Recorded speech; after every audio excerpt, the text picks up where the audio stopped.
So the idea of a long run is not to really do them at the marathon pace you're going to be running at. It's literally a very, very slow, steady run over that distance, and it really is to try and train your body to burn fat, because during a marathon you burn through all your normal available glycogen, and it's fat that your body turns to convert to energy, and that process is where the wall hits. And it's where you get tired, and the transition occurs, and during that period it's very important that your body is used to that period, and it can turn to fat burning to produce energy. If it's trips on training for and running a marathon that you're after, then who better to listen to than this week's guest, Steve Edwards. Hello and welcome to another episode of Running Tales, the podcast which tells the extraordinary stories of everyday runners. I'm Craig Lewis, and there are few tales more incredible than that of this week's guest, Steve Edwards. Steve is every bit the ultimate marathon man and is currently closing in on completing an unbelievable 1,000 marathons. Now, Michelle spoke to Steve back in Series 2, Episode 20 of Running Tales, at which point he had completed 903 marathons. By the time I spoke to him a couple of weeks ago, he'd reached 952, but I know he's completed at least a couple more since then. We spoke not only about marathon nutrition, preparation and how to beat the wall, but about what he has planned when he reaches that 1,000 marathon mark. We also spoke about Every Run Counts, a new initiative of which he's an ambassador. Every Run Counts encourages people to get out and about, to run and walk as much as they can to benefit their physical and mental health. Have a listen to my chat with Steve, and also check out everyruncounts.co.uk to learn more about this wonderful new scheme. Back to this week's podcast, and I started my conversation with Steve by asking him about his challenge to complete 1,000 marathons and how he began on his journey. Yeah, I mean, originally, once I got going with the marathons, 1988, I started sort of taking them a lot more seriously.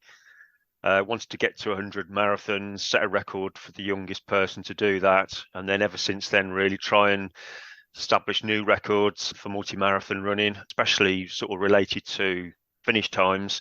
So the aim was to try and get to 500 in the fastest average finish time, which I got to in 2012, and averaged 3 hours, 12 minutes for those 500. And these are all official marathons as well. And then thinking that I might probably be worn out by then and carrying too many niggles, I thought maybe that would be the good day to call it a day. But actually, I didn't feel too bad. So, yeah, decided to carry on. And, 600 beckoned, and then 700, 800. Before long, people were talking about the 1,000. And here we are. So yesterday was actually marathon number 952. Average finish time at the moment is just over 3 hours, 20 minutes. I'd love to keep it under the 3 hours 30 and as close to 3 hours 20 as I possibly can. But over the last 2 or 3 years, since sort of turning 60, the niggles and, the wear and tear are starting to catch up. And obviously age isn't on my side. So, it's getting ever more difficult, but that's the nature of the marathon. So, there it is. And you were out yesterday, as you just alluded to, doing another one. Where did that happen and how did it go? Yeah, that was at Staines, and it was a trail marathon, 6 laps along the Thames Path. The weather, fortunately, was dry, no mud involved, no puddles, no rain, no wind. I mean, that was just a godsend, really. Pretty cold, but you can wrap up. And it went okay, actually. I've had a bit of a niggly hamstring for months now, and actually I did a tweak to my training, started doing something a little bit different in my core strength work that I do every week, and touch wood, it felt a lot better than it has been for quite some time. So I managed to just dip under 3:45. And if it hadn't have been for a very rare pit stop at 17 miles, which is most uncommon for me, I think I'd have been 3 or 4 minutes quicker. So, fingers crossed. Hopefully this year I'm going to try and probably get in 25 to 30 marathons if I can. That'll take me to sort of 980-ish. And then, well, all being well, 2024, sometime midway through could be the big one. But don't count my chickens. Marathon's a long way. Everything, there's so much that can go wrong. So I'm just literally taking it one race at a time. Yeah, I was going to ask you there. I mean, is it almost dangerous to start thinking about the thousandth and planning some huge event for it because one marathon is massive for most people, and I'm sure it's still a big deal for you even after that many, and having to squeeze in, as it were, still another 40, 50 marathons. That's not easy. So perhaps you don't want to think too far ahead. No, I think it's very easy to get kind of blasé about it, and some people are actually saying, "Well, blimey, you're nearly there," and I'm thinking, well, I don't really feel like that. I mean, yeah, 950 marathons into 1,000, that is a long way, and it's massive progress. But like you say, I don't take anything for granted. It really is a brutal event, and whatever the course, whatever the weather, all those are all external factors which add to the challenge of a marathon. And there's so much that can go wrong, and as hard and as much as you can prepare on the day itself, you don't know what your body's going to be like on that particular day. And I talk to a lot of people obviously over the years, and hear so many stories about how well trained they are, how well prepared they are, and then on the actual day itself it's not gone quite to plan. And this is just part and parcel of the event, really. So no, I don't take anything for granted, that's for sure. So yeah, literally take each one as it comes.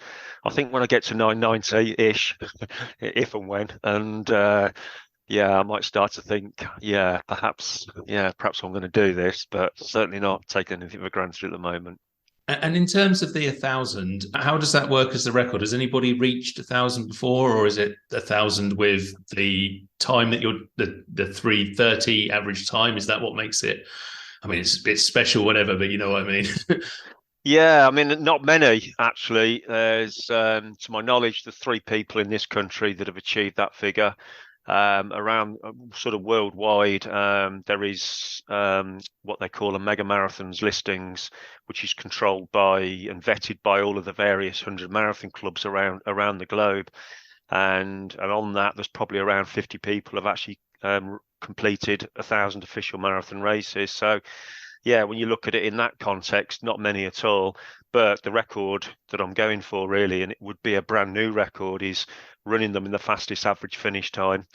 And certainly looking at some of the average finish times of the people already at 1,000+ marathons, we're talking, well over 4 hours, if not sort of nearer to 5 hours. So to try and keep it into 3:30 would, for me, that would be the dream. And hopefully set a benchmark for, well, maybe someone would like to have a go at that in the future, but hopefully leave a legacy as well.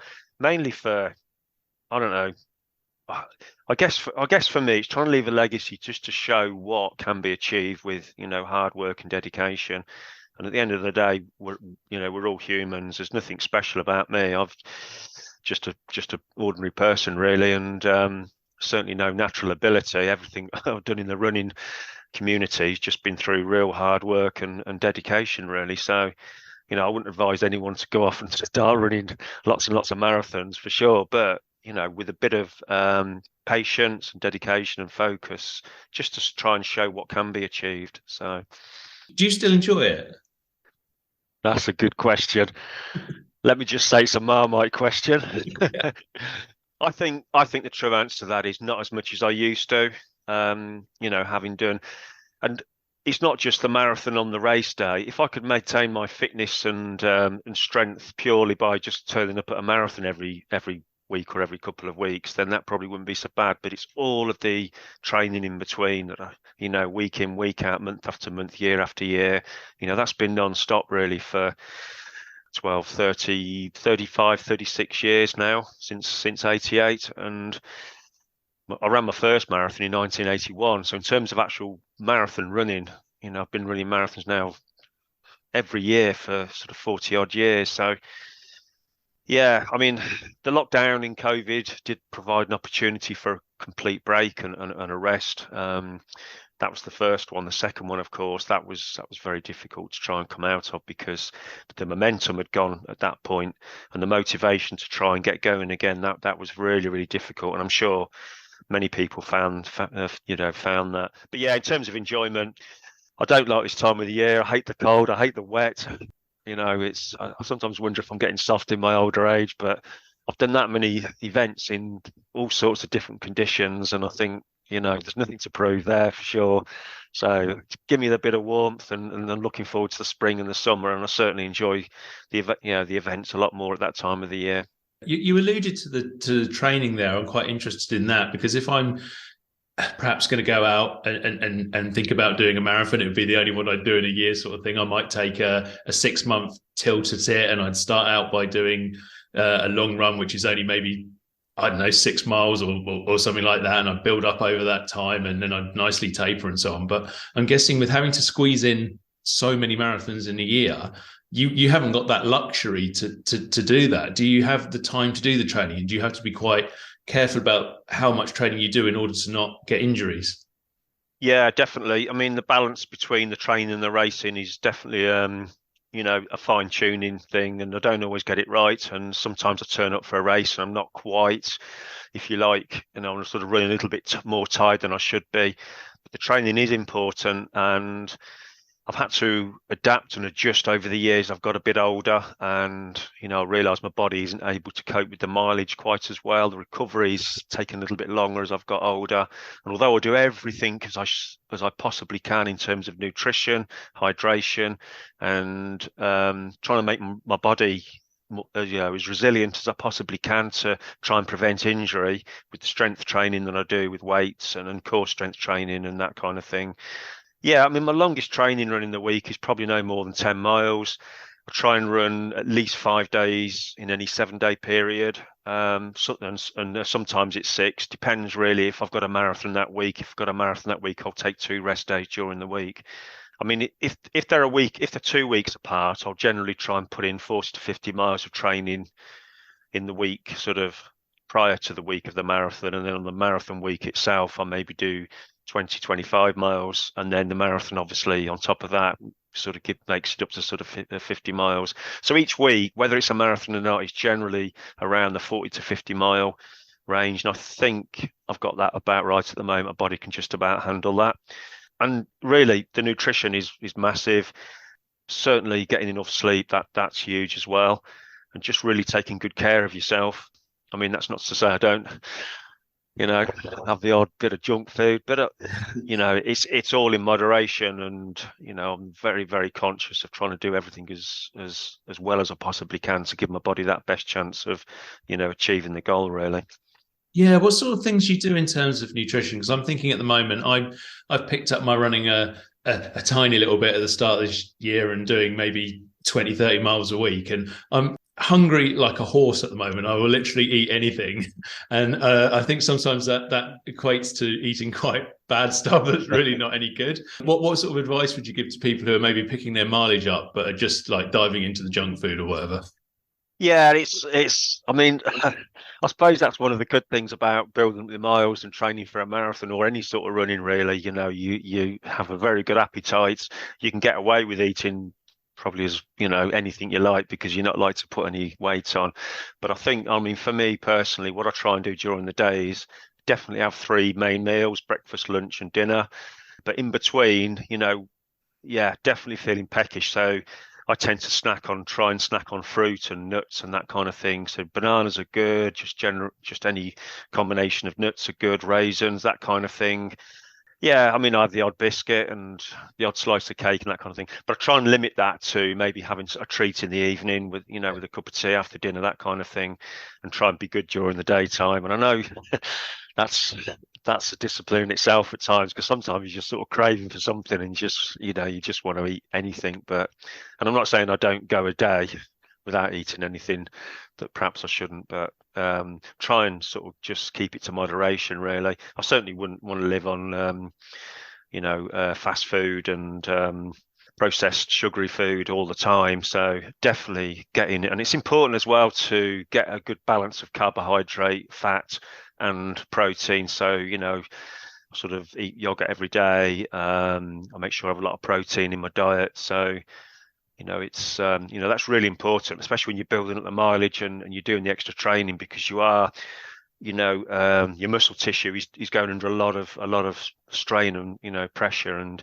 it's very easy to start sustaining sort of minor injuries in terms of minor tears, that kind of thing. So the muscles do need feeding. So yeah, making sure we get enough protein is really, really important, and that's something I learned many years ago. And aside from nutrition, you've obviously done more marathons than most, to say the least. What sort of advice would you give to somebody who's looking at doing a first or a second marathon and hasn't really got that sort of experience? What are the most important things to do in your training to get it right and get as good a time as you can? I think the first thing to realise and understand is what you're taking on, and not to underestimate the enormity of what you're taking on. Have total respect for a marathon distance. I mean, a lot of people say run the London Marathon, they're running fancy dress, they maybe run it for the first time. They portray it, I think, a little bit, the media, as if it's a day out and it's a fun run, and it's anything but that. And to say the weather can have, and make it a lot more challenging, than what it normally would be. But I'd say you've got to prepare well, do it by the book, follow the rules. When you're building up your running, start small, aim for regular training runs rather than a few longer ones, and build it in mileage, and be really patient with the way you're building them up. No more than 10% increase on mileage each week. Every 4 to 5 weeks, step it back just by, I don't know, a quarter. So let's say you reach 40 miles a week, cut that back to sort of 25, 30 every 4 to 5 weeks, just to give your body a little chance to recover. Then step back up to the 40 again, and then keep accumulating up to, if you're following a program, then up to, how many miles the program's suggesting for you. The aim of the long runs every week is gradually build them up, not only to help train your body with increasing your stamina, but also to help train your body burn fat. So the idea of a long run is not to really do them at the marathon pace you're going to be running at. It's literally a very, very slow, steady run over that distance. And it really is to try and train your body to burn fat, because during a marathon, you burn through all your normal available glycogen, and it's fat that your body turns to convert to energy. And that process is where the wall hits. And it's where you get tired and the transition occurs. And during that period, it's very important that your body is used to that period, and it can turn to fat burning to produce energy, as efficiently as possible. And it's also a good opportunity to experiment with your nutrition while you're running, and your hydration, and making sure that your body agrees with, whatever sports nutrition that you're taking, is having an effect in terms of your performance, but also that it's not actually causing you any problems, giving you any stomach issues, that kind of thing. So, they are important for many reasons. Yeah, it's really interesting to hear you say there, talking about the respect for the distance, also about taking the nutrition on, and also in terms of not running your long runs as fast as you can, sort of thing, because those are the three main mistakes that I made when I did my first marathon out of my grand total of 2, in that I stupidly thought, which I've heard from a few other people, that I can run a half marathon in this time, therefore I can run exactly the same thing and keep going for 26 miles and run the marathon in twice that distance, in twice that time, sorry. And I didn't take on any food and water. I just went out and ran, and about 3 weeks beforehand, I tried to do a 20-mile run, reached 18 and smashed into that wall you mentioned. So if anyone listening to this, do what Steve says and ignore what I did, because that's the way to do it. One good thing about making a mistake, if you make the mistake in training, at least you're aware of it and you can correct it.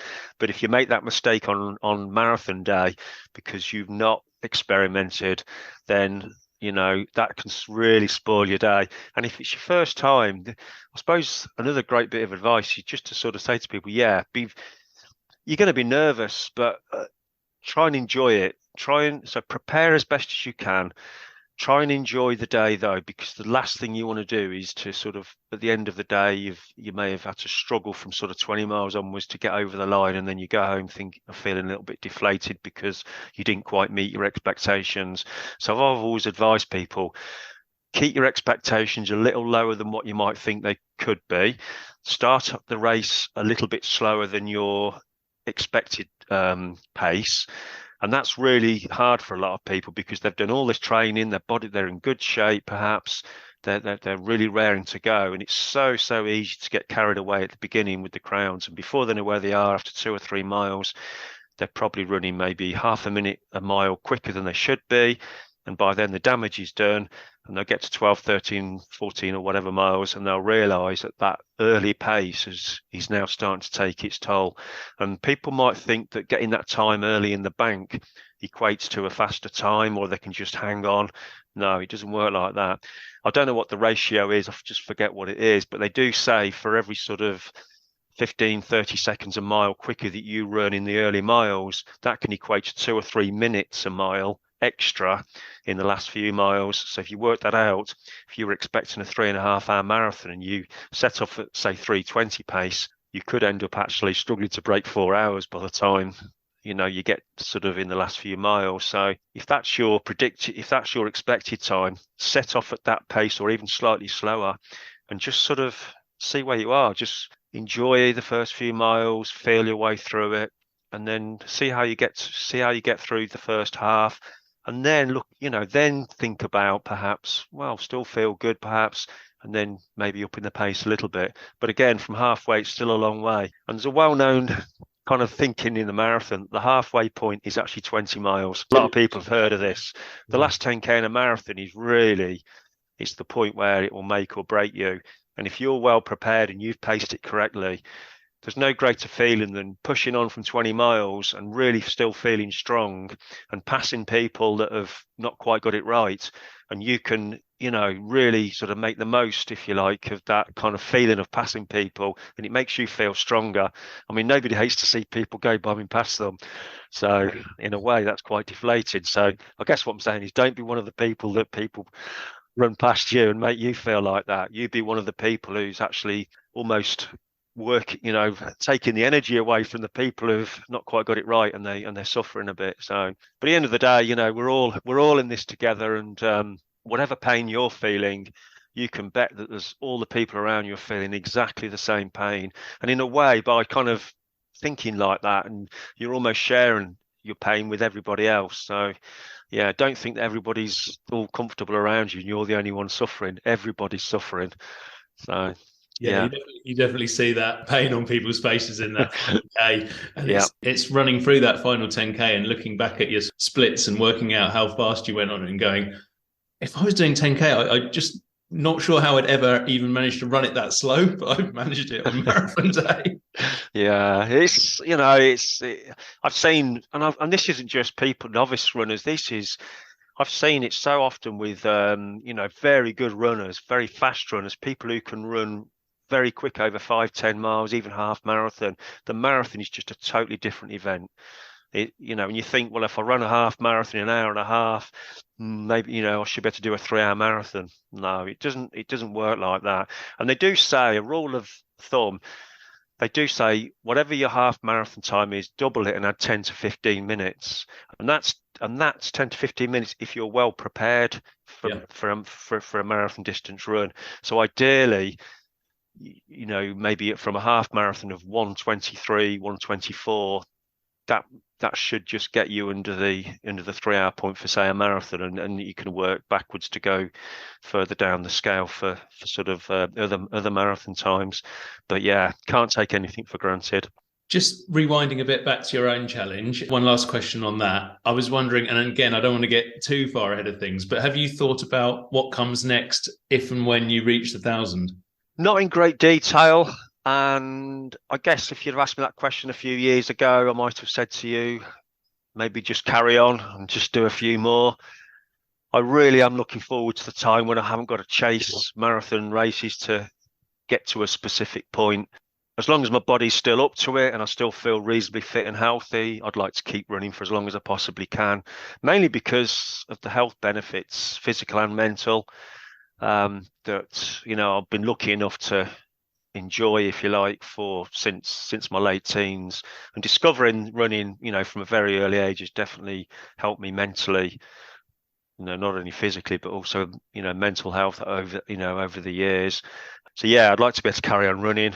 Maybe I'll look forward to just doing park runs a bit more. I've only ever run one park run. So that's certainly on the agenda. And just sort of maybe doing the races that I really enjoy. Maybe try and do things proper, I guess, if that's the right word, in terms of maybe pick 2 or 3 marathons a year that I really like doing. There's a few abroad that I'd like to do as well. So maybe look at those. But I don't know what I'm going to feel like once I get there, and I might just feel like I don't think I really feel like doing another marathon, and just sort of carry on running for pleasure and for just to stay active and more to enjoy it rather than. I think there's a big difference between kind of running kind of to enjoy it and running for performance, because for performance the training at times is really hard, and the commitment and the motivation needed to get out sometimes to actually do what you know you're going to have to do, that's difficult. And I'm not afraid to say that before a marathon these days, my anxiety level is quite high compared to what it used to be, almost fearful. So once I used to think I was indestructible, and it was just a case of turning up and thinking about what sort of time I could run. It's now about actually getting there, starting the race and getting through it. And, there's been a few occasions in the last year or two, especially where, so far around, I've been thinking, blimey, this is a lot tougher than I've ever felt in my life, and almost not doubting myself, because hopefully I've got that mental strength to keep sort of getting through it and grinding the miles out. But there's been 1 or 2 occasions where I've just thought, gosh, I really just feel like walking and ducking out. But I've never DNF'd up to now, touch wood, and I think I wouldn't forgive myself if I ever did that.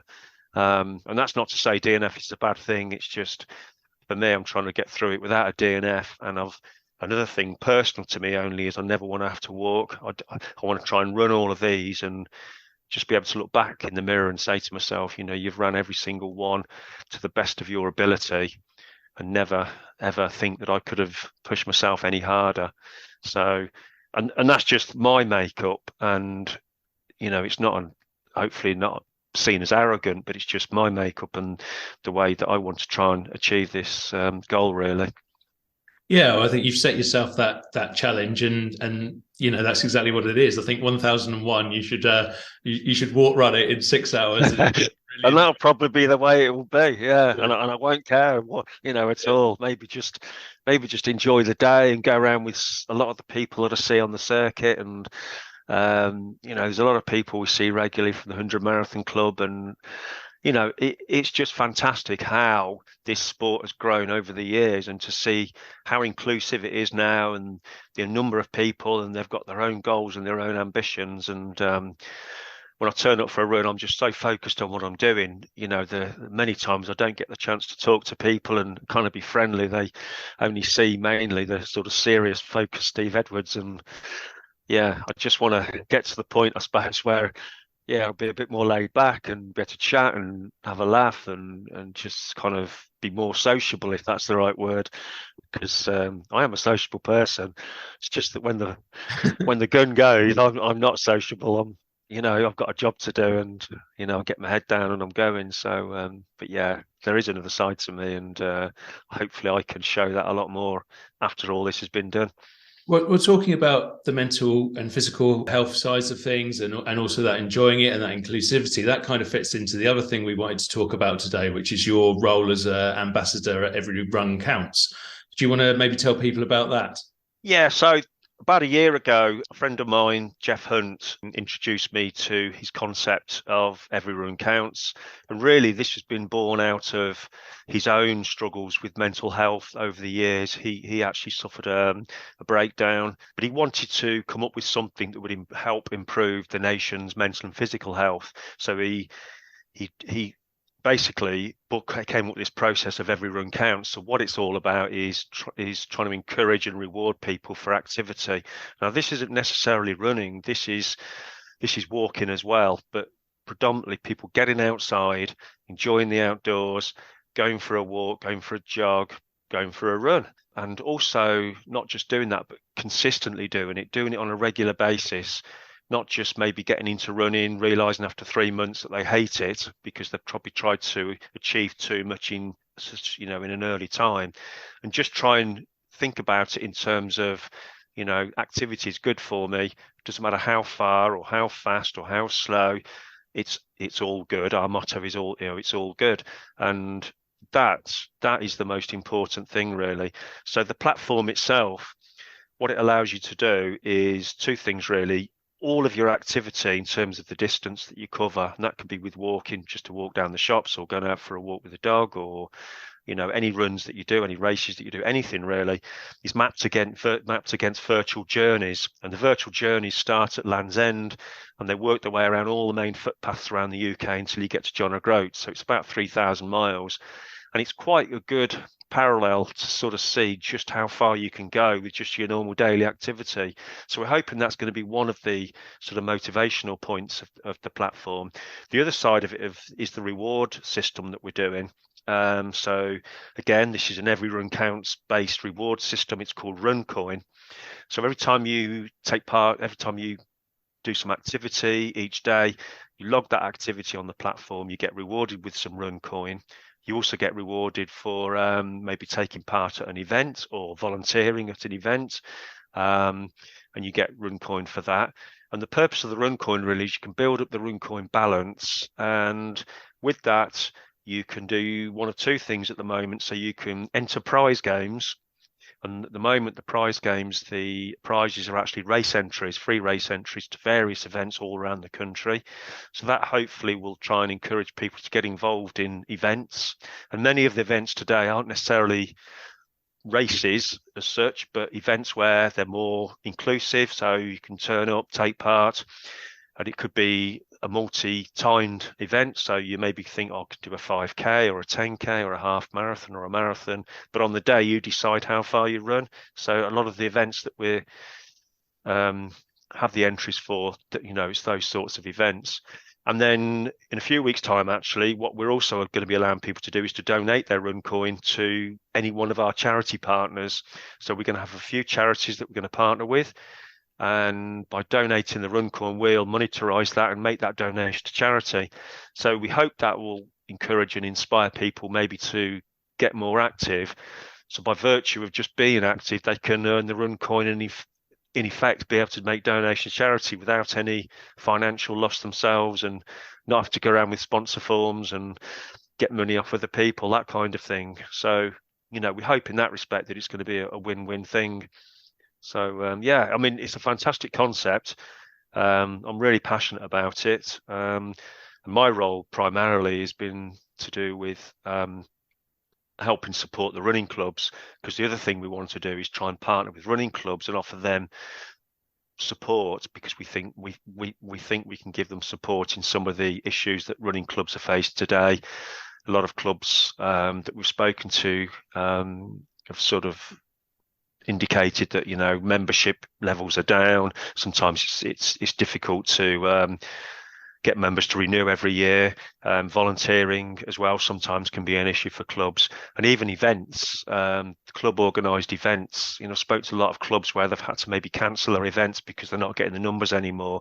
So I think, yeah, there's a lot we can do at Every Run Counts to help support clubs. And the beauty about all of this is totally free. It's a totally free platform. There's no sort of sign-on fee or anything. So, we're really hoping that, we can help people go on a journey to become more active, and through that become fitter, healthier, and improve their mental health at the same time, which in this day and age, I think is really important. And if anyone's interested in all of that, how do they go about signing on for it?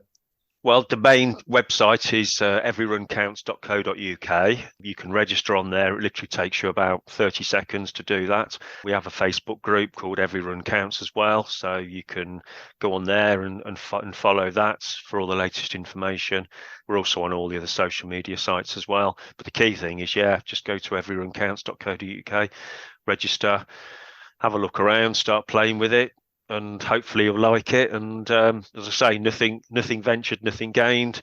And a lot of the comments we've had back is really nothing to lose and sort of everything to gain. But we hope that we can support a lot of people And post-pandemic especially, where a lot of people have probably found it hard to get motivated again to get back to where they were beforehand, this is the real power behind it as well, I think, in sort of hopefully helping people get that motivation and mojo back that they may have lost during the pandemic. And the big thing with all of running and just activity and perhaps being involved with going to events and being part of a club is another massive thing to do with mental health, and that's the social side of it, and just being with like-minded people who are not going to judge you. It's all good, as we say. Doesn't matter, as I say, how fast, how far, what sort of ambition you've got in terms of what you're trying to achieve. In fact, what we're saying is don't even set out to try and achieve anything. Just enjoy the activity and just enjoy the fact that it's helping you with your mental and physical health. Yeah, well, I've signed up, Steve. I'd encourage all our Running Tales listeners to sign up as well. Good luck with it. I think it's a fantastic concept. Good luck with getting those last few, can I call it that, last few marathons in? You may. Thank you. And thank you so much for joining us on Running Tales again today. You're welcome. And yeah, thanks for having me. Thanks for joining us on this week's episode of Running Tales. If you enjoyed my chat with Steve, please remember to give us a positive review and rating wherever you listen to your podcasts. Now, just before I let you go today, have a little listen to this. I do have this sort of love-hate relationship with running. So I can't hide from the fact that when I run, I do think about, if I push too hard, will I have a stroke? It's never too far from my mind. About a year and a half after my stroke, I had a mini stroke again after another run. So it's sort of, I'm a bit of a mug really for it. I keep running hard. But I mean, I didn't start running straight away. I think I waited about 8 weeks and then I did park run. And to be honest, that was a mistake. I just felt so bad after it that I stopped for several months. But then I picked it up. Park run is a great community for support. When I finished my first run after my stroke, all my friends were standing at the finish tunnel, clapping me in, cheering me in. And, it's great it's a great community. That was the voice of David Swales. Now, running has been a double-edged sword for David. He first took up the sport in an attempt to counter type 2 diabetes, but after sprinting to the finish in a 10K race, he had a stroke. David has a fascinating relationship with his stroke, refusing to be beaten by it and using it to achieve faster times and longer distances, including competing the actual London Marathon once and its virtual version twice. And you can listen to David's story in full back on Series 2, Episode 20 of Running Tales. Our whole back catalogue is available to listen via all good podcast providers, so please do check it out. Thanks again for joining us this week, and we'll be back next week for another episode of Running Tales.